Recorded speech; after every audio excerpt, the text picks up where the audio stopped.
Cut. Okay, my name is Doug Perovic. I oversee the electron microscopy of nanostructured materials research group here in MSE. So the research in my group, the main underpinning is understanding the internal structure and chemistry of materials. My group doesn't really synthesize, make too many things. We're more in the business of understanding how a given structure behaves, how it relates to its properties, ultimately how we can use it in new applications. So it's all about doing a dive into the internal world of a structure, and on the fine scale is the nano world and why we need electron microscopes. One of the main interests for me and my group is the whole world of solar fuels.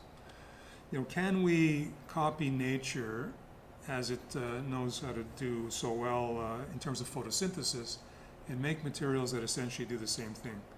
Take in sunlight, absorb CO2, which we want to eliminate as much as we can from our atmosphere, and produce fuel. So imagine a solar cell that's producing fuel, not electricity. Imagine painting a car with a material that actually is putting fuel into the tank.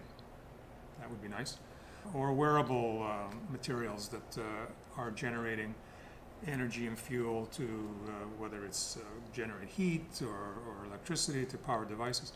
Solar fuels can solve two of the world's biggest challenges that we have, and that's truly green new forms of energy, and secondly, to reduce the climate change, global warming problem.